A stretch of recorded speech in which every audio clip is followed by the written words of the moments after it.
ഞാൻ ഓരോരുത്തരോടും ചോദിക്കുകയാ, അള്ളാഹുവിന്റെ പ്രവാചകൻ സ്വല്ലല്ലാഹു അലൈഹി വസല്ലമ തങ്ങളെ കുറിച്ച് ഒരു 10 മിനിറ്റ് അല്ലെങ്കിൽ ഒരു 5 മിനിറ്റ് ആരാണ് നബിതങ്ങൾ എന്ന് എനിക്കൊന്ന് പറഞ്ഞു തരണമെന്ന് ഒരു അമുസ്ലിമായ സഹോദരനോ സഹോദരിയോ താടിയും തഴമ്പും തൊപ്പിയും നിസ്കാരവുമുള്ള ഈ സദസ്സിലിരിക്കുന്ന ഏതെങ്കിലും ഒരു മനുഷ്യനോട് ചോദിച്ചു കഴിഞ്ഞാൽ നമുക്ക് ആ പറഞ്ഞു കൊടുക്കാനുള്ള എന്തറിവാണ് എനിക്ക് നിങ്ങൾക്കുമുള്ളത്? സ്വല്ലല്ലാഹു അലൈഹി വസല്ലമ തങ്ങളുടെ ജന്മദിനം കൊണ്ട് അനുഗ്രഹീതമായ പരിശുദ്ധമായ റബീഉൽ അവ്വൽ മാസം, എവിടെ നോക്കിയാലും അല്ലാഹുവിന്റെ പ്രവാചകന്റെ ജന്മദിനത്തെ വരവേറ്റുകൊണ്ട് പച്ചക്കൊടികളും തോരണങ്ങളും അലങ്കാര ലൈറ്റുകളും പള്ളിയിൽ മൗലിദ് പാരായണങ്ങൾ, നബിതങ്ങളുടെ മധുഹുകൾ പറയുന്നു, വഅദുകൾ നടക്കുന്നു. എവിടെ നോക്കിയാലും കാണാൻ വല്ലാത്ത മനോഹരമായ ഒരു കാഴ്ചയാണിന്ന് നമ്മൾ കണ്ടുകൊണ്ടിരിക്കുന്നത്. നമ്മളെല്ലാവരും നബിതങ്ങളെ വല്ലാതെ ഇഷ്ടപ്പെടുന്നവരാ. നമുക്ക് സ്നേഹമുണ്ട്. നബിതങ്ങളെ കുറിച്ച് നമ്മൾ കേൾക്കാറുണ്ട്, നമ്മൾ പറയാറുണ്ട്. അള്ളാഹുവിന്റെ പരിശുദ്ധമായ ദീനിനെയും മഹാനായ അഷ്റഫുൽ ഖൽഖ് നബി മുഹമ്മദ് മുസ്തഫ സ്വല്ലല്ലാഹു അലൈഹി വസല്ലമ തങ്ങളെയും വളരെ മോശമായി ചിത്രീകരിക്കപ്പെടുന്ന ഒരു കാലഘട്ടത്തിലാണ് ഞാനും നിങ്ങളും ജീവിക്കുന്നത്. നിങ്ങളുടെ കൂടെ നടക്കുന്നവരോ, നിങ്ങളുടെ കൂടെ പഠിച്ചവരോ, നിങ്ങളുടെ അയൽവാസികളോ, അല്ലെങ്കിൽ നിങ്ങൾക്ക് പരിചയമുള്ള ഏതെങ്കിലും ഒരു അമുസ്ലിമായ സഹോദരനോ സഹോദരിയോ, ഒരു ഹൈന്ദവ വിശ്വാസി അല്ലെങ്കിൽ ഒരു ക്രിസ്തുമത വിശ്വാസി, ഏതെങ്കിലും ഒരു മതവിശ്വാസി നിന്നോട് ചോദിക്കുകയാ, ആരാണ് ഈ മുഹമ്മദ് നബി സ്വല്ലല്ലാഹു അലൈഹി വസല്ലം? മുഹമ്മദ് നബിയെ കുറിച്ച് എനിക്ക് നിങ്ങളൊന്ന് പറഞ്ഞു തരണമെന്ന് ആരോടെങ്കിലും ചോദിക്കുകയാണെങ്കിൽ, എന്റെ പ്രിയപ്പെട്ട സഹോദരങ്ങളെ, നമുക്ക് പറഞ്ഞു കൊടുക്കാനുള്ള എന്തറിവാണ് നമുക്ക് നബിതങ്ങളെ കുറിച്ച് അറിയുന്നത്? ഞാൻ ഓരോരുത്തരോടും ചോദിക്കുകയാ, അള്ളാഹുവിന്റെ പ്രവാചകൻ സ്വല്ലല്ലാഹു അലൈഹി വസല്ലമ തങ്ങളെ കുറിച്ച് ഒരു 10 മിനിറ്റ് അല്ലെങ്കിൽ ഒരു 5 മിനിറ്റ് ആരാണ് നബിതങ്ങൾ എന്ന് എനിക്കൊന്ന് പറഞ്ഞു തരണമെന്ന് ഒരു അമുസ്ലിമായ സഹോദരനോ സഹോദരിയോ താടിയും തഴമ്പും തൊപ്പിയും നിസ്കാരവുമുള്ള ഈ സദസ്സിലിരിക്കുന്ന ഏതെങ്കിലും ഒരു മനുഷ്യനോട് ചോദിച്ചു കഴിഞ്ഞാൽ നമുക്ക് ആ പറഞ്ഞു കൊടുക്കാനുള്ള എന്തറിവാണ് എനിക്ക് നിങ്ങൾക്കുമുള്ളത്?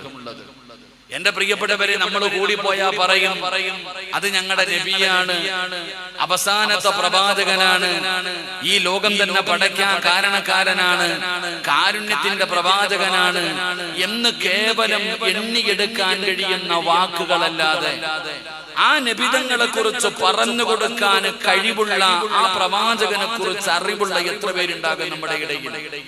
നമുക്കിഷ്ടമുള്ള നേതാക്കന്മാരുടെ പുസ്തകങ്ങൾ വായിക്കുന്നവരാ. മഹാത്മാഗാന്ധിജിയുടെ ചരിത്രം വായിച്ചിട്ടുണ്ടെന്ന് വലിയ അഭിമാനത്തോടു കൂടി പറയുന്നവരുണ്ട്. അല്ലെങ്കിൽ എന്റെ പ്രിയപ്പെട്ടവരെ, ഏത് പുസ്തകങ്ങൾ എഴുതി ഇറങ്ങിയാലും എല്ലാ പുസ്തകങ്ങളും വായിക്കുന്നവരുണ്ട്. വലിയ അറിവുകളും വലിയ ബോധങ്ങളും ഉള്ളവരുണ്ട്. എങ്കിൽ എന്റെ പ്രിയപ്പെട്ടവരെ, നമ്മളിൽ എത്ര പേരാണ് നബിതങ്ങളെ കുറിച്ച് പഠിച്ചിട്ടുള്ളത്? മഹാനായ ആദരവായ പ്രവാചകൻ നബി മുഹമ്മദ് മുസ്തഫ സ്വല്ലല്ലാഹു അലൈഹി വസല്ലമ തങ്ങളെ കുറിച്ച് നമുക്കറിയുന്ന അറിവുകൾ എന്താണ്? എന്റെ പ്രിയപ്പെട്ട വാപ്പാ, വെറുതെ നടന്നാ പോലെ നബിതങ്ങളെ കുറിച്ച് പഠിക്കണം, നബിതങ്ങളെ ബഹുമാനിക്കണം, നബിതങ്ങളെ ആദരിക്കണം, ആ നബിതങ്ങളെ സ്നേഹിക്കണം, ആ നബിതങ്ങളെ കുറിച്ച് ദഅവത്ത് നടത്തേണ്ടത് നിന്റെ ബാധ്യതയാണ്. അല്ലാഹുവിന്റെ പരിശുദ്ധമായ ഖുർആൻ പോലും പറഞ്ഞു, തുഅസിറൂ വതുവക്കിറൂ വതുസബ്ബിഹൂ ബുക്റതൻ വഅസീലാ. അല്ലാഹുവിന്റെ വിശുദ്ധമായ ഖുർആൻ പോലും അവിടെ നിന്ന് എനിക്കും നിങ്ങൾക്കും പറഞ്ഞു തരുമ്പോൾ കേവലം എന്റെ പ്രിയപ്പെട്ടവരോട് പറയുന്നു, ഏറ്റവും കുറഞ്ഞത് നബിതങ്ങൾ ആരാണെന്ന് പഠിക്കണേ. അല്ലാഹുവിന്റെ റസൂലിന്റെ ജീവിത ചരിത്രം പറഞ്ഞു തരാൻ ഒരു ആയുസ്സൊന്നും പോരടോ. അല്ലാഹുവിന്റെ പ്രവാചകന്റെ 63 വർഷക്കാലം, നബിതങ്ങളുടെ 23 വർഷക്കാലം, ആ പ്രവാചകന്റെ ജനനം മുതൽ മരണം വരെയുള്ള പ്രവാചകന്റെ ജീവിതം ലോകത്ത് ഒരാൾക്കും പറഞ്ഞു തീർക്കാൻ കഴിയില്ല. ഒരായുസ്സൊന്നും പോര സഹോദരാ. ആ നബിതങ്ങളുടെ ചരിത്രം അത്രയും വിശാലമാണ്. ആ നബിതങ്ങളെ കുറിച്ച് ഏറ്റവും കുറഞ്ഞത് ഒരു മുസ്ലിമായ സഹോദരൻ ചോദിക്കുമ്പോൾ ആരാണ് മുഹമ്മദ് നബി എന്ന് പറഞ്ഞു കൊടുക്കാൻ, ആരാണ് മുത്തി നബി എന്ന് പറഞ്ഞു കൊടുക്കാൻ, നമ്മുടെ കരളിന്റെ കഷ്ടം ആരാണെന്ന് പറഞ്ഞു കൊടുക്കാൻ ഏറ്റവും കുറഞ്ഞത് 5 മിനിറ്റെങ്കിലും പറഞ്ഞു കൊടുക്കാനുള്ള ഒരു അറിവുണ്ടാകണം പെങ്ങളെ. അതാണ് നബിതങ്ങളെ കുറിച്ച് നമ്മൾ അറിയേണ്ടത്. അതുകൊണ്ട് നബിതങ്ങൾ ആരാണെന്ന് നമുക്കൊന്ന് പഠിക്കാം. ആരെങ്കിലും ചോദിച്ചാ പറഞ്ഞു കൊടുക്കാനുള്ള ഒരല്പനേരത്തെ അറിവെങ്കിലും നമുക്കൊന്ന് പഠിച്ചു വെക്കണമല്ലോ. ആരാണ് നബിതങ്ങളെന്നറിയുമോ? അല്ലാഹുവിന്റെ പ്രവാചകന്റെ മഹത്വം എന്തെന്നറിയുമോ? പടച്ചവനെ, നമ്മൾ എല്ലാവരും പറയുന്ന ഒരു വാക്കാണ് അസ്റഫുൽ ഖൽഖ്, അസ്റഫുൽ ഖൽഖ്.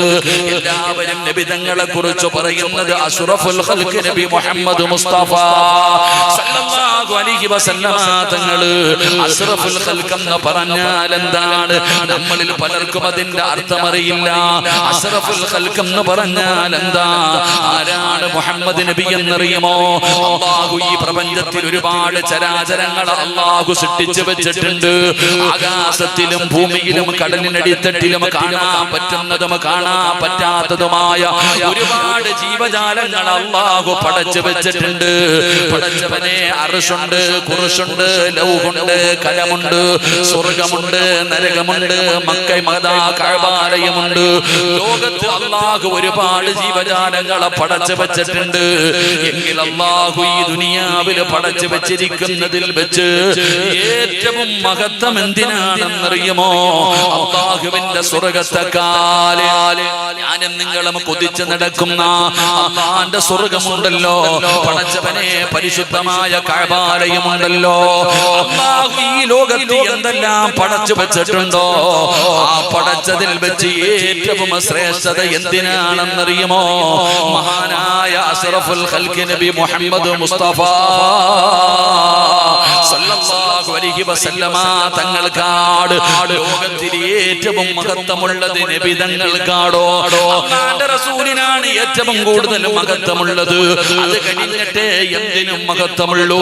അല്ലാഹു പടച്ചതിന് മുഴുവനും അതിനുശേഷമേ മഹത്വമുള്ളൂ. നബിതങ്ങൾക്ക് വല്ലാത്ത മഹത്വമാണ്, വല്ലാത്ത ശ്രേഷ്ഠതയാണ്. അത് മനസ്സിലാക്കണമെങ്കിൽ നിങ്ങൾ അല്ലാഹുവിന്റെ പരിശുദ്ധമായ ഖുർആൻ എടുത്തു നോക്ക്. ഖുർആനിൽ അല്ലാഹു ഒരുപാട് പ്രവാചകന്മാര്, 25 പ്രവാചകന്മാര് ഉലുൽ അസ്മിൽ പെട്ടവരാണ്. നിങ്ങൾ ഖുർആൻ എടുത്തു നോക്കണോ? അല്ലാഹുവിന്റെ പരിശുദ്ധമായ ഖുർആനിൽ ഒരുപാട് പ്രവാചകന്മാരുടെ പേര് പറഞ്ഞിട്ടുണ്ട്. യാ ആദം, യാ നൂഹ്, യാ ഇബ്രാഹീം, യാ യഹ്യാ. എല്ലാ പ്രവാചകന്മാരെയും പേര് വിളിക്കുകയാണ്. നിങ്ങൾ ഖുർആൻ എടുത്ത് നോക്കണോ? അല്ലാഹു സുബ്ഹാനഹു വ തആല ആദം നബിയെ ആദം എന്നാണ് വിളിച്ചത്. നൂഹ് നബിയെ നൂഹേ എന്നാ വിളിച്ചത്. അല്ലാഹുവിന്റെ ഖലീലായ ഇബ്രാഹിം നബിയുടെ പേരാണ് അല്ലാഹു വിളിച്ചത്. പടച്ചവനെ, ഈസാ നബിയാകട്ടെ, സുലൈമാൻ നബിയാകട്ടെ, യൂനുസ് നബിയാകട്ടെ, ഹാറൂൻ നബിയാകട്ടെ, സക്കരിയ നബിയാകട്ടെ, അയ്യൂബ് നബിയാകട്ടെ, എല്ലാ പ്രവാചകന്മാരുടെയും പേരാണ് അല്ലാഹു വിളിച്ചത്. എങ്കിൽ ഖുർആനിൽ 114 സൂറത്തുകളുണ്ട്. 6666ഓളം വരുന്ന പരിശുദ്ധമായ ഖുർആനിലെ ആയത്തുകളുണ്ട്. എവിടെയെങ്കിലും ഒരു സ്ഥലത്ത് അല്ലാഹുവിന്റെ റസൂലിനെ യാ മുഹമ്മദ് എന്ന് വിളിച്ചിട്ടില്ല. അല്ലാഹു ഒരു സ്ഥലത്തും മുഹമ്മദ് എന്ന് വിളിച്ചിട്ടില്ല. നബിതങ്ങളെ മുഹമ്മദ് എന്ന പേര് വിളിച്ചിട്ടില്ല. അല്ലാഹു വിളിച്ചത് എന്തെന്നറിയുമോ? മുഹമ്മദുർ റസൂലുള്ളാഹ്, മുസമ്മിലായ നബിയേ, മുദ്ദസിറായ നബിയേ. അല്ലാഹു എവിടെ വിളിക്കുമ്പോഴും നബിതങ്ങളെ ആദരിച്ചുകൊണ്ടാണ് വിളിച്ചത്. മുഹമ്മദുർ റസൂലുള്ളാഹ്. പടച്ചവനെ, നബിതങ്ങളെ അല്ലാഹു വിളിച്ചത് അങ്ങനെയാടോ? വല്ലാത്ത മഹത്വമാണ്. ആ നബിതങ്ങളെ അല്ലാഹു ആദരിച്ചിരിക്കുകയാണ്. പരിശുദ്ധമായ ഖുർആനിൽ പടച്ചവനെ നമുക്കത് കാണാൻ കഴിയുമല്ലോ. അതുകൊണ്ട് നബിതങ്ങൾക്ക് മാത്രമല്ല മഹത്വമുള്ളത്, അല്ലാഹുവിന്റെ റസൂലിന് മാത്രമല്ല ശ്രേഷ്ഠതയുള്ളത്. ആ നബിതങ്ങളുമായി ബന്ധപ്പെട്ട സർവ്വതിനും മഹത്വമുണ്ടോ? അല്ലാഹുവിന്റെ റസൂലിന് മാത്രമല്ല ആ അല്ലാഹുവിന്റെ പ്രവാചകനുമായി ബന്ധപ്പെട്ട സർവ്വതിനും മഹത്വമുണ്ട്. എന്റെ പ്രിയപ്പെട്ടവരെ, ഉദാഹരണം പറഞ്ഞു തരട്ടെ. ആദം നബി മുതൽ ഈസാ നബി വരെ 1,24,000 പരം വരുന്ന പ്രവാചകന്മാര് ഈ ലോകത്ത് കടന്നു വന്നല്ലോ. എല്ലാ പ്രവാചകന്മാർക്കും സമുദായമുണ്ട്. എല്ലാ പ്രവാചകന്മാർക്കും സമുദായമുണ്ട്.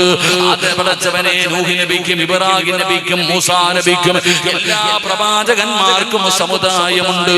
നബിതങ്ങളുടെ സമുദായമാണ് നമ്മള്. അല്ലാഹുവിന്റെ റസൂലിന്റെ സമുദായമാണ് നമ്മള്. എങ്കിൽ അല്ലാഹുവിന്റെ പരിശുദ്ധമായ ഖുർആൻ എടുത്ത് നോക്ക്. അല്ലാഹ് പറയുകയാ ഖൈറ ഉമ്മ, ലോകത്ത് കടന്നു വന്ന സമുദായങ്ങളിൽ വെച്ച്, ലോകത്ത് കടന്നു വന്ന ജനതയിൽ വെച്ച് ഏറ്റവും നല്ല ജനത ഏതെന്നറിയുമോ? അത് നബിതങ്ങളുടെ ഉമ്മത്തായ നമ്മളാ. ലോകത്ത് കടന്നു വന്ന ജനതയിൽ വെച്ച് ഏറ്റവും ഖൈറായ ജനത നമ്മളാണ്. യഅ്മുറൂന ബിൽ മഅറൂഫ് വയൻഹൗന അനിൽ മുൻകർ. പടച്ചവനെ, പ്രവാചകന്മാര് ചെയ്തിരുന്ന ഇബാദത്താണ്, അവർ ചെയ്തിരുന്ന ഒരു അമലാണ്. ഒരു പ്രവാചകൻ മരിച്ചാൽ അടുത്ത പ്രവാചകന്, അടുത്ത പ്രവാചകന്, അടുത്ത പ്രവാചകന്. ഓരോ പ്രവാചകന്മാര് മരണപ്പെട്ടാൽ അടുത്ത പ്രവാചകൻ കടന്നു വരികയാണ്. നബിതങ്ങൾ വഫാത്തായി, നബിതങ്ങൾ വഫാത്തായി. ആ പ്രവാചകന്മാര് ചെയ്തിരുന്ന ജോലിയാ ഞാനും നിങ്ങളും ചെയ്യുന്നത്. നന്മ ഉപദേശിക്കുക, തിന്മ കണ്ടാ തടയുക. അത് പള്ളിയിലെ ഇമാമിന്റെ ജോലി മാത്രമല്ല, പടച്ചവനെ, ലോകത്തുള്ള സർവ്വ മുസ്ലിമിന്റെയും ബാധ്യതയാ. അതുകൊണ്ട് ലോകത്തുള്ള ഏറ്റവും നല്ല സമുദായം നമ്മളാ. എന്തുകൊണ്ട്? നമ്മൾ നബിതങ്ങളുടെ സമുദായമായതുകൊണ്ട്, നബിതങ്ങളുടെ ഉമ്മത്തായതുകൊണ്ട് നമ്മൾ ഖൈറ ഉമ്മയായടോ. പടച്ചവനെ, ആകാശത്തിന്റെ കീഴിൽ ഒരുപാട് നാടുകളുണ്ട്. ഈ ആകാശത്തിന്റെ കീഴിൽ ഒരുപാട് നാടുകളുണ്ട്. ലോകത്തെ ഏറ്റവും നല്ല നാടേതാ? ഖൈറുൽ ബിലാദ്. ലോകത്തുള്ള നാടുകളിൽ വെച്ച് ഏറ്റവും നല്ല നാട്, ആ നാടേതെന്നറിയുമോ? അത് മക്കയാ സഹോദരാ. ലോകത്തെ ഏറ്റവും നല്ല നാട് മക്കയാ. കാരണം എന്തെന്നറിയുമോ? ആ മക്കയിലാണ് നബി മുഹമ്മദ് മുസ്തഫ. ആ മക്കയിലാണ് നബി മുഹമ്മദ് മുസ്തഫ സല്ലല്ലാഹു അലൈഹി വസല്ലമ തങ്ങൾ ജനിച്ചത്. അല്ലാഹു നമുക്ക് ഈമാൻ നൽകുമാറാകട്ടെ. ലോകത്തുള്ള ഏറ്റവും നല്ല നാട് മക്കയാ. എന്തുകൊണ്ട്? ആ മക്കയിലാണ് നബി തങ്ങൾ ജനിച്ചത്.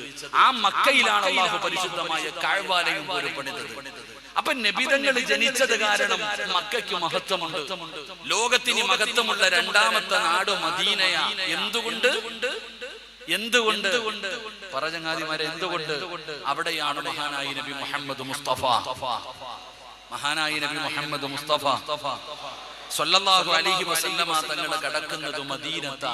അതുകൊണ്ട് ലോകത്ത് ഏറ്റവും കൂടുതൽ മഹത്വമുള്ള രണ്ടാമത്തെ നാട് മദീനയാണ്. അത് കഴിഞ്ഞിട്ട് ബൈത്തുൽ മുഖദ്ദസ്. എന്റെ പ്രിയപ്പെട്ട സഹോദരങ്ങളെ, 4 ഗ്രന്ഥമുണ്ട്: തൗറാത്ത്, ഇൻജീൽ, സബൂർ, ഖുർആൻ. 4 ഗ്രന്ഥങ്ങൾ, 4 കിതാബുകൾ. ഈ 4 കിതാബുകളിൽ വെച്ച് ഏറ്റവും കൂടുതൽ മഹത്വമുള്ള കിതാബ് അല്ലാഹുവിന്റെ വിശുദ്ധമായ ഖുർആൻ, അല്ലാഹുവിന്റെ പരിശുദ്ധമായ ഖുർആൻ. ആ ഖുർആനാണ് ഏറ്റവും കൂടുതൽ പവറുള്ളത്, ഏറ്റവും കൂടുതൽ മഹത്വമുള്ളത്. എന്തുകൊണ്ട്? ആ ഖുർആൻ നബിതങ്ങൾക്കാണ് അല്ലാഹു കൊടുത്തത്. അല്ലാഹു നമുക്ക് ഈമാൻ നൽകുമാറാകട്ടെ. അല്ലാഹുവിന്റെ റസൂൽ സല്ലല്ലാഹു അലൈഹി വസല്ലമ തങ്ങളെ മരിക്കുന്നതിന് മുമ്പ് ഒരു വട്ടമെങ്കിലും നമ്മൾ കണ്ടേ പറ്റൂ. കണ്ടില്ലെങ്കിൽ ഈ ജീവിതം നഷ്ടമാണ്. കാരണം നമ്മൾ മരിച്ചുപോയ വാപ്പാനെ സ്വപ്നം കാണാറില്ലേ? ഉമ്മാനെ കാണാനില്ലേ? കൂടപ്പുറപ്പിനെ കാണാറില്ലേ? കൂട്ടുകാരെ കാണാറില്ലേ? എല്ലാ മക്കളും കാണൂല. വാപ്പാനെയും ഉമ്മാനെയും അത്ര ഇഷ്ടപ്പെടുന്നവരെ കാണൂ. അപ്പൊ നിന്റെ വാപ്പാനെ നീ സ്വപ്നം കാണുന്നുണ്ടെങ്കിൽ ആ വാപ്പയെക്കാൾ സ്നേഹിക്കേണ്ട നബിതങ്ങളെ എന്തുകൊണ്ട് നിനക്ക് കാണാൻ പറ്റിയില്ല? സ്നേഹിച്ചിട്ട് നമുക്ക് കാണാൻ കഴിയണം. ആ മദീനത്ത് കിടക്കുന്ന നബിതങ്ങളെ നിന്റെ വീട്ടിലേക്ക് നീ വിളിച്ചു വരുത്തണം. അല്ലാഹു ഭാഗ്യം തരുമാറാകട്ടെ. ഒരു എളുപ്പ വഴി പറഞ്ഞു തന്നാ ചെയ്യോ? അള്ളാന്റെ പരിശുദ്ധമായ ഖുർആനിലെ 2 ആയത്തുകൾ ഞാൻ പറഞ്ഞു തരാം. ഈ 2 ആയത്തുകൾ നിങ്ങൾ ജീവിതത്തിൽ മുറുകെ കൊടുക്കുക. എല്ലാ ദിവസവും നിങ്ങൾ പാരായണം ചെയ്യുക. മരിക്കുന്നതിന് മുമ്പ് നിങ്ങൾക്ക് അല്ലാഹു അവസരം തരും കാണാൻ. അല്ലാഹു ഭാഗ്യം തരുമാറാകട്ടെ. അൽഹംദുലില്ലാഹ്. 2 ആയത്തുകൾ പറഞ്ഞു തരട്ടെ. നബിതങ്ങളെ സ്വപ്നം കാണണമെങ്കിൽ 2 ആയത്ത് ഞാൻ പറഞ്ഞു തരാം. ഇൻഷാ അല്ലാഹ്. ഓതുവോ? നിനക്ക് വേണമെങ്കിൽ ഓതിയാൽ മതി, എനിക്ക് നിർബന്ധമില്ല. എനിക്ക് വേണമെങ്കിൽ ഞാൻ ഓതാം, നിങ്ങൾക്ക് വേണമെങ്കിൽ ആഗ്രഹമുള്ളവർ അല്ലാഹു ഭാഗ്യം തരുമാറാകട്ടെ.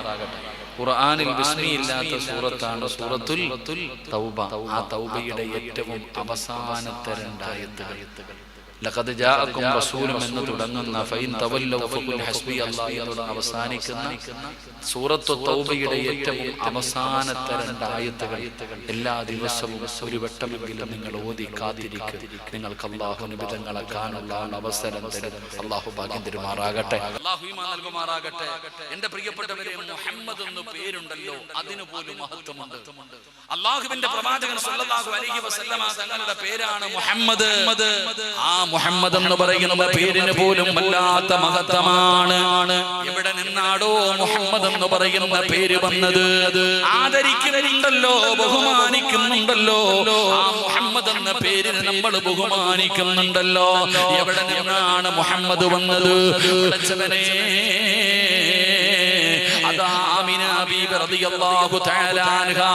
ലോകത്ത് ഒരാൾക്കും മുഹമ്മദ് എന്ന പേരില്ലായിരുന്നു. ഒരാളും അങ്ങനെ ഒരു പേര് കേട്ടിട്ടില്ലായിരുന്നു. പക്ഷേ നബി തങ്ങളുടെ ഉമ്മയായ ഫാത്തിമ ആമിന ബീബി റളിയല്ലാഹു തആല അൻഹ ഗർഭിണിയായിരുന്നപ്പോ അല്ലാഹു ഇൽഹാമിലൂടെ അറിയിച്ചു കൊടുത്ത പേരാ. പഠിച്ചവനെ, അബൂ താലിബിന് അറിയിച്ചു കൊടുത്ത പേരാണ് മുഹമ്മദ് എന്ന് പറയുന്ന പേര്. അതുകൊണ്ടാണ് നബി തങ്ങൾക്ക് മുഹമ്മദ് എന്ന പേരിട്ടപ്പോ എല്ലാവരും ചോദിച്ചു, ഇങ്ങനെ ഒരു പേര് കേട്ടിട്ടില്ലല്ലോ, ഇങ്ങനെ ഒരു പേര് ഇന്ന് വരെ ഞങ്ങൾ കേട്ടിട്ടില്ലല്ലോ, എവിടെ നിന്നാണ് ഈ പേര് കിട്ടിയത്? എന്റെ പ്രിയപ്പെട്ടവരെ, മുഹമ്മദ് എന്ന് പറയുന്ന പേര് എവിടെ നിന്ന് വന്നതാണെന്നറിയുമോ? ഈ ലോകത്തിന്റെ അധിപനായ പടച്ച റബ്ബിന്റെ മഹ്മൂദ് എന്ന് പറയുന്ന പേരുണ്ടല്ലോ, അല്ലാഹുവിന്റെ പേരാണ് മഹ്മൂദ്. ആ മഹ്മൂദിൽ നിന്ന് അടർത്തി കൊടുത്ത പേരാണ് മുഹമ്മദ്. രണ്ടിനും ഒരേ ഒരർത്ഥമാണ്. അഹ്മദാ മുഹമ്മദിനും മഹ്മൂദിനും ഒരേ അർത്ഥമാണ്. അല്ലാഹുവിന്റെ പേരിൽ നിന്ന് അടർത്തി കൊടുത്തതാണ്. അതുകൊണ്ടാണ് നബി തങ്ങൾ പറഞ്ഞത്, നിങ്ങൾ മക്കൾക്ക് മുഹമ്മദ് എന്ന പേരിടണേ, ആൺകുട്ടികൾക്ക് മുഹമ്മദ് എന്ന പേരിടണേ. ഏതെങ്കിലും ഒരു മാതാവോ പിതാവോ തന്റെ മക്കൾക്ക് മുഹമ്മദ് എന്ന് പേരിട്ടാൽ എന്നോടുള്ള സ്നേഹം കാരണം, നബിതങ്ങളോടുള്ള സ്നേഹം കാരണം ആരെങ്കിലും മക്കൾക്ക് മുഹമ്മദ് എന്ന് പേരിട്ടാ അവര് നാളെ എന്റെ കൂടെയാണെന്ന് ആദരവായ പ്രവാചകൻ നബി മുഹമ്മദ് മുസ്തഫ സല്ലല്ലാഹു അലൈഹി വസല്ലമ തങ്ങൾ പറയുന്നു, മുഹമ്മദ് എന്ന് പറയുന്ന പേര് പോലും മഹത്വമുള്ളതാ. അല്ലാഹു നമുക്ക് ഈമാൻ നൽകുമാറാകട്ടെ. മക്കൾക്ക് മുഹമ്മദ് എന്ന് പേരിടണമെന്നാ. മുഹമ്മദ് എന്ന പേരുള്ള ആരെങ്കിലും ഉണ്ടെങ്കിൽ ഒന്ന് കൈവക്കിക്കേ. മുഹമ്മദ് എന്ന് പറയുന്ന പേര് എല്ലാം പഴയതാ, പുതിയതിനൊന്നും അങ്ങനത്തെ പേര് കാണില്ല. അല്ലാഹു ഈമാൻ തരുമാറാകട്ടെ. അല്ലാഹു ഈമാൻ തരുമാറാകട്ടെ. എന്റെ പ്രിയപ്പെട്ടവരെ, മക്കൾക്കൊക്കെ മുഹമ്മദ് എന്ന് പേരിടണം, ഫാത്തിമ എന്ന് പെൺകുട്ടികൾക്ക് പേരിടണം. ആരാപ്പയിട? നേരത്തെ മുഹമ്മദ് മാത്രമേ ഉണ്ടായിരുന്നുള്ളൂ. കുറച്ചു കഴിഞ്ഞപ്പോ മുഹമ്മദിന്റെ കൂടെ വേറെ എന്തെങ്കിലും ചേർത്ത് കൊടുത്തു. ഇപ്പൊ പിന്നെ മുഹമ്മദ് തന്നെ ഇല്ല. ഇപ്പൊ എല്ലാം വെറൈറ്റിയുടെ കാലമാണ്. ഒരുത്തൻ പറഞ്ഞു, ഉസ്താദെ എന്റെ മകൾ ഇപ്പൊ ഫാത്തിമ എന്ന പെൺകുട്ടികൾക്ക് പേരിടുന്ന എത്ര പേരുണ്ട്? ഫാത്തിമ എന്ന് പറയുന്ന പേര് എല്ലാരും വെറൈറ്റിയുടെ പുറകില. എടോ, വെറൈറ്റിയുടെ പുറകില എല്ലാവരും. ഞാൻ ഒരിക്കൽ ഒരു ചങ്ങാതി എന്നോട് പറഞ്ഞു, ഉസ്താദ് എന്റെ മകൾക്ക് വെറൈറ്റി പേരാ, എന്റെ മകൾക്ക് വെറൈറ്റി പേരാ ഉസ്താദ്. ഇന്ന് വരെ അങ്ങനെ ആർക്കും പേരിട്ടിട്ടില്ല. ഇപ്പൊ എനിക്ക് കേൾക്കാൻ ഒരു അത്ഭുതം തോന്നി. ഞാൻ ചോദിച്ചു, എന്താ പേര്? ഫാത്തിമ നിഫാസ്. അല്ലാഹു ഈമാൻ തരുമാറാകട്ടെ. ഒരു വാപ്പ തന്റെ മകൾക്ക് ഇട്ടിരിക്കുന്ന പേര് ഫാത്തിമ നിഫാസ്. ഫാത്തിമ എന്ന് പറഞ്ഞ നബിതങ്ങളുടെ മകളുടെ പേര്, നിഫാസ് എന്ന് പറഞ്ഞ പ്രസവ രക്തം. അടുത്ത ഹൈലെന്നും കൂടെ ഇട്ടാൽ മതിയായിരുന്നു. ഇതാണ് ഇന്നത്തെ കാലഘട്ടം. വളരെ മോശം പേരിന്റെ അർത്ഥമൊന്നും ഫേസ്ബുക്കിൽ കയറിയാ നോക്കുന്ന അർത്ഥം. ഉസ്താദന്മാരോടൊന്നും ചോദിക്കത്തില്ല, ആലിമീങ്ങളോടൊന്നും ചോദിക്കത്തില്ല. എന്റെ പ്രിയപ്പെട്ടവരെ, ഫേസ്ബുക്കിൽ കയറിയിട്ട് രാജകുമാരൻ, രാജകുമാരി ഇങ്ങനെയുള്ള പേരുകൾ അങ്ങ് കണ്ടെത്തിയിരിക്കല്ല. ഒരു വാപ്പാടെ കടമയാ ചങ്ങാതി മക്കൾക്ക് നല്ല പേരിടൽ. ഇല്ലെങ്കിൽ അല്ലാഹു വെറുതെ വിടത്തില്ല നിന്നെ ഒന്നും. അല്ലാഹു ഈമാൻ തരുമാറാകട്ടെ. മക്കൾക്ക് തിന്നാൻ കൊടുക്കൽ മാത്രമല്ല വാപ്പയുടെ ജോലി. ഉമർ തങ്ങളുടെ മുമ്പിൽ ഒരു മകനെയും കൊണ്ടുവന്ന് വാപ്പ കൊണ്ടുവന്ന് നിർത്തിയിട്ട് പറഞ്ഞു, ഇവൻ പറഞ്ഞ അനുസരിക്കുന്നില്ല തങ്ങളെ, ഇവനെ ഉപദേശിച്ച് നന്നാക്ക്. ഒരു പയ്യനെ കൊണ്ടുവന്ന് ഉമർ തങ്ങളുടെ മുമ്പിൽ കൊണ്ടുവന്ന് നിർത്തിയിട്ട് പറഞ്ഞു, ഇവനെ ഉപദേശിച്ച് നേരെയാക്കണം, ഇവൻ എന്നെ ആദരിക്കുന്നില്ല, ബഹുമാനിക്കുന്നില്ല, ഞാൻ പറഞ്ഞ കേൾക്കുന്നില്ല, ഇങ്ങനെ കുറ്റങ്ങൾ പറഞ്ഞു കൊടുത്തു. ഉമർ തങ്ങൾ ആ കുട്ടിക്ക് പിടിച്ചു നിർത്തിയിട്ട് പറഞ്ഞു കൊടുത്തു, നിന്റെ ഉമ്മയുടെ കാൽച്ചുവട്ടില സ്വർഗം കിടക്കുന്നത്, നിന്റെ വാപ്പ സ്വർഗത്തിന്റെ വാതല, നീ ബഹുമാനിക്കണം, ആദരിക്കണം. ഉമർ തങ്ങൾ അങ്ങോട്ട് പറഞ്ഞു കൊടുത്തു. ഈ കുട്ടി എല്ലാം കേട്ടു, എല്ലാം കേട്ടു. അവസാനം ഉപദേശമെല്ലാം കഴിഞ്ഞ് തിരിച്ചു പോകാൻ തയ്യാറായപ്പോ ഈ കുട്ടി ഉമർ തങ്ങളോട് ചോദിച്ചു, എനിക്കൊരു സംശയമുണ്ട് തങ്ങളെ, എനിക്കൊരു സംശയമുണ്ട് തങ്ങളെ. ഉമർ തങ്ങൾ ചോദിച്ചു, എന്താ മോനെ? അല്ല, ഇത്രയും നേരം എനിക്ക് എന്റെ വാപ്പാനോടുള്ള കടമകളെ കുറിച്ചാണ് നിങ്ങൾ പറഞ്ഞത്, എനിക്ക് എന്റെ ഉപ്പയോടുള്ള കടമകളെ കുറിച്ച് നിങ്ങൾ പറഞ്ഞു തന്നു. എന്ന എന്റെ വാപ്പായ്ക്ക് എന്നോട് വല്ല കടമയുണ്ടോ? തിരിച്ച് ഉമർ തങ്ങളുടെ കണ്ണ് തള്ളിപ്പോയിട്ടുണ്ടാകുക കുട്ടിയുടെ ചോദ്യം കേട്ടിട്ട്. അനുസരണയില്ലാത്ത കുട്ടി എന്ന് പറഞ്ഞ് കൊണ്ടുവന്ന മകനെ ചേർത്ത് പിടിച്ചിട്ട് ഉമർ തങ്ങൾ പറഞ്ഞു കൊടുത്തു, നിനക്ക് കടമയുള്ളതുപോലെ വാപ്പായ്ക്കും കടമയുണ്ട്. ഒരു വാപ്പയ്ക്ക് തന്റെ മക്കളോട് കടമയുണ്ട്. അവിടെ നിന്ന് നബി തങ്ങൾ പറഞ്ഞ ആ കാര്യങ്ങൾ പറഞ്ഞു കൊടുക്കുമ്പോൾ ഉമർ തങ്ങൾ പറഞ്ഞു കൊടുത്ത ഒരു കാര്യം, ഒരു വാപ്പയുടെ കടമയാണ് മക്കൾക്ക് നല്ല പേരിടലെന്ന് ആദരവായ പ്രവാചകൻ നബി മുഹമ്മദ് മുസ്തഫ. വാപ്പയുടെ ബാധ്യതയാ, ഉമ്മയുടെ അല്ല. ഗർഭിണിയായിരിക്കുമ്പോൾ ഓള് യൂട്യൂബിൽ കയറിയിട്ട് പേര് കണ്ടുവച്ചേക്ക്, അത് വേറെ. എന്റെ ഉമ്മയുടെ പേരിന്റെ ആദ്യാക്ഷരം വേണം, എന്റെ വാപ്പാടെ ആദ്യാക്ഷരം വേണം എന്ന് പറഞ്ഞ് ഏച്ചു കെട്ടിയ മുടച്ചിരിക്കും. എടോ, മക്കൾക്ക് പേരിടേണ്ടത് വാപ്പയാ, അത് വാപ്പയുടെ ബാധ്യതയാ. അർത്ഥമുള്ള പേരിടണം. ഉമർ തങ്ങൾ ചോദിച്ചു, നിന്റെ പേരെന്താണ്? ആ കുട്ടി പറഞ്ഞു, ഇവിടെ എന്താ പറയാ ഉസ്താദേ? ഞങ്ങളുടെ നാട്ടിൽ കരിവണ്ടെന്ന് പറയും, ഇവിടെ എന്ത് പറയുമെന്ന് എനിക്കറിയില്ല. ഒരു വാപ്പ തന്റെ മകനിട്ടിരിക്കുന്ന പേര് കരിവണ്ടെന്നായിരുന്നു. അല്ലാഹു ഈമാൻ തരുമാറാകട്ടെ. എന്താ പേര്? കരിവണ്ട്. ചിരി വരുന്നുണ്ടല്ലേ? നിന്റെ മോന്റെ പേരെന്താ വാപ്പ? നിന്റെ മക്കളുടെ പേരെന്താ? അർത്ഥം എന്താ ആലോചിച്ചിട്ടുണ്ടോ? അടുത്ത് ഒരു ചങ്ങാതി 11 വർഷത്തിന് ശേഷം അള്ളാഹു മക്കളെ കൊടുത്ത്, കല്യാണം കഴിഞ്ഞ് എത്രയോ വർഷങ്ങൾ കഴിഞ്ഞു. അള്ളാഹു ആദ്യമായിട്ട് ഒരു കുഞ്ഞിനെ കൊടുത്തപ്പോ ഇട്ട പേര് മെസ്സി എന്നായിരുന്നു. അള്ളാഹു ഈമാൻ തരുമാറാകട്ടെ.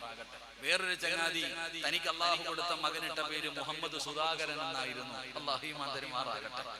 എന്റെ പ്രിയപ്പെട്ട സഹോദരങ്ങളെ, നമ്മൾ ചിന്തിച്ചു നോക്ക്. ഓൻ സുധാകരനോടുള്ള സ്നേഹം കാരണമാ സുധാകരൻ എന്ന് പേരിട്ടെ, എങ്കിലും അവൻ മുഹമ്മദ് എന്നിട്ടല്ലോ. അതാ നമ്മൾ ചിന്തിക്കേണ്ടത്. അപ്പൊ ഞാൻ പറഞ്ഞു വന്നത്, മക്കൾക്ക് മുഹമ്മദ് എന്ന് പറയുന്ന പേരിന് പോലും മഹത്വമുണ്ട്. എന്റെ പ്രിയപ്പെട്ട സഹോദരങ്ങളെ, നിങ്ങൾ ചരിത്രം എടുത്തു നോക്ക്. മഹാനായ ആദരവായ പ്രവാചകൻ നബി മുഹമ്മദ് മുസ്തഫ സല്ലല്ലാഹു അലൈഹി വസല്ലമ തങ്ങളുമായി ബന്ധപ്പെട്ട എല്ലാത്തിനും മഹത്വമുണ്ടോ? സംസം വെള്ളം വല്ലാത്ത മഹത്വമുള്ളതാണ്. നമ്മളൊക്കെ വന്ന് കുടിക്കാൻ കുതിക്കുന്നവരാണ്. പടച്ചറപ്പേ, മക്കത്ത് ചെന്ന് മതി വരുവോളം സംസം വെള്ളം സ്വന്തം കൈകൊണ്ടെടുത്ത് കുടിക്കാനുള്ള ഭാഗ്യം തരണേ അല്ലാ. എന്റെ പ്രിയപ്പെട്ട സഹോദരങ്ങളെ, മഹാനായ കലീമുല്ലാഹി മൂസാ നബി അലൈഹിസ്സലാം, മൂസാ നബിയുടെ അനുയായികൾ വന്നു പറഞ്ഞു, വല്ലാത്ത ദാഹമാണ്, വെള്ളമില്ല, കുടിക്കാൻ വെള്ളമില്ല. മൂസാ നബിയോട് അല്ലാഹു പറയുന്നു, മൂസാ, നിന്റെ കയ്യിലിരിക്കുന്ന കല്ലുകൊണ്ട് നീ ആ പാറയിലേക്ക് അടിക്ക്. മൂസാ നബി പാറയിലടിക്കുകയാണ്. പടച്ചവനെ, പാറ പൊട്ടികെട്ട് കുടിക്കാനുള്ള വെള്ളം വരികയാണ്. മൂസാ നബിയോട് അല്ലാഹു പറഞ്ഞു അടിക്കാൻ. അടിച്ചപ്പോഴാണ് വെള്ളം കിട്ടിയതെങ്കിൽ ആദരവായ പ്രവാചകൻ നബി മുഹമ്മദ് മുസ്തഫ സല്ലല്ലാഹു അലൈഹി വസല്ലമ തങ്ങളുടെ മുമ്പിൽ സ്വഹാബത്ത് വന്നിട്ട്, വെള്ളമില്ല നബിയേ, യുദ്ധം കഴിഞ്ഞു വരികയാണ്, കുടിക്കാൻ വെള്ളമില്ല. നബി തങ്ങൾ എന്ത് ചെയ്തെന്നറിയുമോ? അതാ പാത്രത്തിനകത്തേക്ക് കൈയിടുകയാണ്. അല്ല ഇടാൻ പറഞ്ഞില്ല, നബി തങ്ങൾ ഇട്ടടോ. അല്ലാഹുവിന്റെ റസൂൽ അവിടുന്ന് കൈയിട്ടപ്പോ കൈയുടെ വിരലുകൾക്കിടയിലൂടെ വെള്ളം വരികയാണ്. സ്വഹാബത്ത് കോരി കുടിക്കുകയാണ്. അവരവരുടെ സഞ്ചികളിൽ നിറയ്ക്കുകയാണ്. മതി വരുവോളം അല്ലാഹു അവർക്ക് വെള്ളം കൊടുത്തെന്ന ചരിത്രം പറയുമ്പോ, പടച്ചവനെ, സംസം വെള്ളം വന്നത് എവിടെ നിന്നാണ്? ഇസ്മായിൽ നബി അലൈഹിസ്സലാം പടച്ചവനെ ദാഹം സഹിക്കാൻ കഴിയാതെ കാലിട്ടടിച്ച സ്ഥലത്ത് നിന്നാണ് സംസം വെള്ളം വന്നത്. എന്നാൽ ആ ഇസ്മായിൽ നബിയുടെയും പ്രവാചകനായ അഷ്റഫുൽ ഖൽഖി നബി മുഹമ്മദ് മുസ്തഫ സല്ലല്ലാഹു അലൈഹി അലൈഹി വസല്ലമ തങ്ങളുടെ കൈവിരലുകൾക്കിടയിലൂടെ വന്ന വെള്ളമുണ്ടല്ലോ, അതിന് ഈ സംസത്തിനെക്കാളും മഹത്വമുണ്ടെന്ന ചരിത്രം പറയുകയാ. അതുകൊണ്ട് നബി തങ്ങളെ കുറിച്ച് പഠിക്കണേ. ആരാണ് അല്ലാഹുവിന്റെ റസൂൽ എന്ന് പഠിച്ചു വെക്ക്. ഇനിയെങ്കിലും ആരെങ്കിലും ചോദിച്ചാലെന്ന് പറഞ്ഞു കൊടുക്കാനുള്ള അറിവ് വേണം പെങ്ങളെ. അതുകൊണ്ട് എന്റെ പ്രിയപ്പെട്ടവരോട് നമ്മൾ നബി തങ്ങളെ കുറിച്ച് പഠിക്കണം. ആരാണ് നബി തങ്ങൾ എന്നറിയുമോ? മഹാനായ ആദരവായ പ്രവാചകൻ നബി മുഹമ്മദ് മുസ്തഫ സല്ലല്ലാഹു അലൈഹി വസല്ലമ തങ്ങൾ ഒരു ദിവസം തന്റെ വീട്ടിലേക്ക് കടന്നു വരികയാണ്. ആയിഷ ബീവി റളിയല്ലാഹു തആല അൻഹയുടെ വീട്ടിലേക്ക് നബി തങ്ങൾ കടന്നു വരുമ്പോ ആയിഷ ബീവി നബി തങ്ങളുടെ കയ്യിൽ പിടിക്കുകയാ. അല്ലാഹുവിന്റെ റസൂലിന്റെ കൈ പിടിച്ച് വീടിനകത്ത് കയറ്റി കഴിക്കാൻ ഭക്ഷണം കൊടുത്തു. അല്ലാഹുവിന്റെ പ്രവാചകൻ സല്ലല്ലാഹു അലൈഹി വസല്ലമ തങ്ങളുടെ മടിത്തട്ടില് ആയിഷ ബീവി റളിയല്ലാഹു തആല അൻഹ തല വെച്ച് കിടക്കുകയാ. നബി തങ്ങൾ അല്ലാഹുവിന്റെ റസൂൽ ആയിഷ ബീവി നബി തങ്ങളുടെ മടിയിൽ തല വെച്ച് കിടക്കുകയാ. അല്ലാഹുവിന്റെ പ്രവാചകൻ സല്ലല്ലാഹു അലൈഹി വസല്ലമ തങ്ങള് ആയിഷ ബീവി അതാ നബി തങ്ങളുടെ മടിത്തട്ടിൽ കിടക്കുമ്പോ ആയിഷ ബീവി ചോദിക്കുന്നു, നബിയേ എന്നോട് സ്നേഹമുണ്ടോ നബിയേ? എന്നെ ഇഷ്ടമാണോ നബിയേ? അല്ലാഹുവിന്റെ റസൂൽ പറഞ്ഞു, എനിക്ക് നിന്നെ വല്ലാത്ത ഇഷ്ടമാണ്. ആയിഷ ബീവി പറയുന്നു, എനിക്ക് വേണ്ടി ദുആ ചെയ്യണം നബിയേ, എനിക്ക് വേണ്ടി ദുആ ചെയ്യണം നബിയേ. അല്ലാഹുവിന്റെ റസൂൽ പറഞ്ഞു, ആയിഷ നിനക്ക് വേണ്ടി ഞാൻ എപ്പോഴും ദുആ ചെയ്യാറുണ്ട്. അതുപോലെ നബിയേ എനിക്ക് വേണ്ടി പ്രത്യേകമായിട്ട് ദുആ ചെയ്യണം. നബി തങ്ങൾ പറഞ്ഞു, ഞാൻ ദുആ ചെയ്യാം. പോരെ നബിയേ ഇപ്പോ ഇവിടെ ഇരുന്ന് ദുആ ചെയ്യണം. ആയിഷ ബീവി റളിയല്ലാഹു തആല അൻഹ വാശി പിടിക്കുകയാണ്. അല്ലാഹുവിന്റെ റസൂലിന്റെ മടിത്തട്ടിൽ ആയിഷ ബീവി കിടക്കുമ്പോ പടച്ച റബ്ബിന്റെ ദർബാറിലേക്ക് തന്റെ ഇരു കരങ്ങൾ ഉയർത്തിയിട്ട് നബി തങ്ങൾ ദുആ ചെയ്യുകയാ. അല്ലാഹുമ്മ ഗഫിർ ലി ആയിഷ,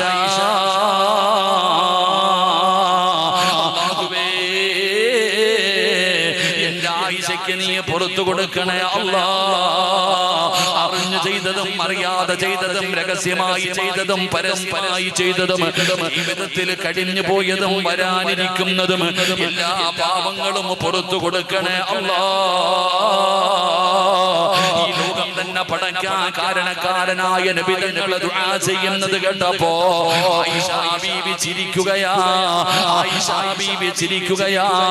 പടച്ചവനെ ചിരിച്ച് ചിരിച്ച് നബി തങ്ങളുടെ മടിയിൽ കടന്ന ആയിഷ ബീവി അവിടുന്ന് ചിരിച്ച് താഴെ വീഴുകയാണ്. അല്ലാഹുവിന്റെ റസൂൽ രംഗം കണ്ടപ്പോ അവിടുന്ന് ചോദിച്ചു, ആയിഷ നിനക്ക് സന്തോഷമായോ ആയിഷ? പടച്ചവനെ ആയിഷ ബീവി പറയുന്നു, ഇതിനെക്കാളും എനിക്ക് എന്തേ വേണ്ടത്? എനിക്ക് വേണ്ടി ദുആ ചെയ്തല്ലോ, എന്റെ പാപം പൊറുക്കാൻ ദുആ ചെയ്തല്ലോ എന്ന് ആയിഷ ബീവി വളരെ അത്ഭുതത്തോടു കൂടി നബി തങ്ങളോട് പറയുമ്പോ നബി തങ്ങൾ പറഞ്ഞു, ആയിഷ നിനക്ക് മാത്രമല്ല ഖിയാമത്ത് നാൾ വരെ കടന്നു വരുന്ന സർവ്വ മുസ്ലിമീങ്ങൾക്ക് വേണ്ടി ഞാൻ ദുആ ചെയ്യുന്നു ആയിഷ. ഓഡിറ്റോറിയത്തിനകത്ത് ഒരുമിച്ച് കൂടി എനിക്ക് വേണ്ടി നിങ്ങൾക്ക് വേണ്ടി അല്ലാഹുവിന്റെ റസൂൽ അവിടുന്ന് ദുആ ചെയ്യുകയാ. ഒരു ദിവസം 5 പ്രാവശ്യം നമസ്കാരം കഴിഞ്ഞിട്ട് നമസ്കാരം കഴിഞ്ഞിട്ട് നബി തങ്ങൾ മരിക്കുന്നത് വരെ എനിക്കും നിങ്ങൾക്കും വേണ്ടി ദുആ ചെയ്യുമായിരുന്നു. അല്ലാഹുവേ ഖിയാമത്ത് നാൾ വരെ അവസാനം കടന്നു വരുന്ന മുസ്ലിമിന് വേണ്ടിയും നബി തങ്ങൾ അവിടുന്ന് ദുആ ചെയ്തിരുന്നു എന്ന് ചരിത്രം പറയുമ്പോ എന്തൊരു സ്നേഹമായിരുന്നടോ. നബി തങ്ങൾ നമ്മളെ വല്ലാതെ ഇഷ്ടപ്പെട്ടിരുന്നടോ, നമ്മളെ വല്ലാതെ സ്നേഹിച്ചിരുന്നല്ലോ. തിരിച്ചാ സ്നേഹമുണ്ടോ വാപ്പാ? എനിക്കും നിങ്ങൾക്കും ആ പ്രവാചകനോട് തിരിച്ചാ സ്നേഹമുണ്ടോ? പടച്ചവനേ നബി തങ്ങൾ ആരാ സ്നേഹിച്ചാ തിരിച്ച് സ്നേഹിക്കുന്ന നബിയാ.